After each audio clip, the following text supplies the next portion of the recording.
Hello friends, അസ്സലാമു അലൈക്കും. ഞാൻ ഇന്ന് വന്നിട്ടുള്ളത് പ്രമേഹ രോഗികൾക്കൊക്കെ ഉണ്ടാക്കി കൊടുക്കാൻ പറ്റിയിട്ടുള്ള നല്ലൊരു ബ്രേക്ക്ഫാസ്റ്റിൻ്റെ റെസിപ്പി ആയിട്ടാണ്. രാഗി ദോശയാണ് കേട്ടോ ഇന്ന് ഉണ്ടാക്കാൻ പോകുന്നത്. ഇത് എല്ലാവർക്കും ഒരുപോലെ കഴിക്കാൻ പറ്റുന്ന നല്ലൊരു അടിപൊളി ബ്രേക്ക്ഫാസ്റ്റ് കൂടിയാണ്. നല്ല ടേസ്റ്റാണ്. കുട്ടികൾക്കായാലും എല്ലാവർക്കും തിന്നാൻ നല്ല ഇഷ്ടപ്പെടുന്ന രീതിയിലാണ് കേട്ടോ ഇത്.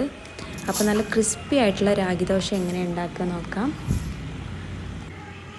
ഇതിന് വേണ്ടി ഞാനിവിടെ എടുക്കുന്നത് 1.5 കപ്പ് രാഗിയാണ്. 1.5 കപ്പ് രാഗിക്ക് 1/2 കപ്പ് ഉഴുന്ന് ചേർത്ത് കൊടുക്കുന്നുണ്ട്.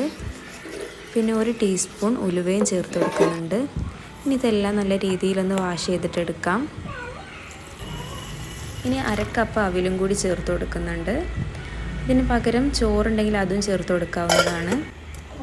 ഇനി ഇത് നമുക്ക് 4 to 5 മണിക്കൂർ വരെ ഇത് സോക്ക് ചെയ്യാൻ വേണ്ടി വെക്കാം. ഇപ്പോൾ ഇതാ ഒരു 5 മണിക്കൂർ കഴിഞ്ഞിട്ടുണ്ട്. ഇനി ഇത് ഒരു മിക്സിയുടെ ജാറിലേക്ക് മാറ്റാവുന്നതാണ്. ഒരു മിക്സിയുടെ ജാറിലേക്ക് മാറ്റിയിട്ട് നല്ല രീതിയിൽ ആദ്യം ഒന്ന് അരച്ചെടുക്കാം.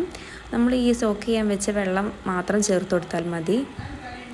പിന്നെ ഇതിൻ്റെ കൂടെ ഞാൻ ഒരു 2 ഐസ് കട്ടയും കൂടി ചേർത്ത് കൊടുക്കുന്നുണ്ട്.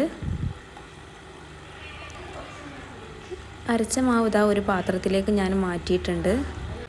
അപ്പോൾ ഈ അരച്ച് വെച്ചിട്ടുള്ള മാവ് നമ്മൾ കൈകൊണ്ട് നല്ല രീതിയിൽ ഇതുപോലെ ഇളക്കി കൊടുക്കുകയാണെന്നുണ്ടെങ്കിൽ നമ്മളത് പെട്ടെന്ന് പുളിച്ച് കിട്ടാൻ വേണ്ടിയിട്ട് സഹായിക്കും.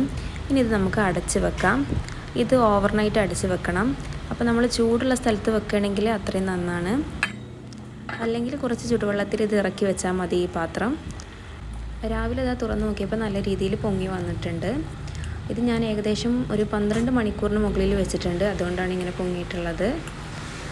ഇനി ഇത് നമുക്ക് നല്ല ഇളക്കിയിട്ട് ആവശ്യത്തിനുള്ള ഉപ്പും ചേർത്തിട്ട് ഒന്നും കൂടി ഇളക്കിയെടുക്കാം. ഇതിലിപ്പോൾ ആവശ്യത്തിനുള്ള ഉപ്പൊക്കെ ചേർത്ത് നല്ല രീതിയിൽ ഇളക്കിയെടുത്തിട്ടുണ്ട്. ഇനി ഇതൊരു ചൂടായ പാനിലേക്ക് ഒഴിച്ചിട്ട് ഓരോന്നോരോന്നായിട്ട് ചുട്ടെടുക്കാവുന്നതാണ്. ഇതിപ്പോൾ സാധാ ഉഴുന്ന് ദോശ ചുടുന്നത് പോലെ തന്നെ ഒരു ചൂടായ പാനിലേക്ക് ഒഴിച്ചിട്ട് ഇതേപോലെ നൈസിൽ നല്ല കനം കുറഞ്ഞ് പരത്തിയെടുത്തിട്ടുണ്ട്. അപ്പം ഞാൻ ഏകദേശം മീഡിയം ടു ഹൈ ഫ്ലെയിമിൽ ഇട്ടിട്ടാണ്. ഒന്ന് മൂത്ത് വരുന്ന ടൈമിൽ അതിന് മുകളിൽ നെയ്യോ ഓയിലോ എന്തെങ്കിലും ഇതേപോലെ ഒന്ന് സ്പ്രെഡ് ചെയ്ത് കൊടുക്കുക. അപ്പോൾ നല്ല ക്രിസ്പി ആയിട്ട് കിട്ടും. അപ്പോൾ അതാ നല്ല രീതിയിൽ തന്നെ അത് മൂത്ത് വന്നിട്ടുണ്ട്. ഇനി നമുക്കിത് ആ പാനിൽ നിന്ന് ഇതുപോലെ അടുത്തിട്ട് എടുക്കാവുന്നതാണ്. അപ്പോൾ ഇത് സാധാ ഉഴുന്ന് ദോശ പോലെ തന്നെ ക്രിസ്പിയും ടേസ്റ്റിയാണ്. അപ്പോൾ എന്തായാലും ട്രൈ ചെയ്ത് നോക്കുക. അപ്പോൾ തീർച്ചയായിട്ടും നിങ്ങൾക്ക് ഇഷ്ടപ്പെടും. അപ്പോൾ നിങ്ങളുടെ ഫീഡ്ബാക്കുകളൊക്കെ അറിയിക്കുക.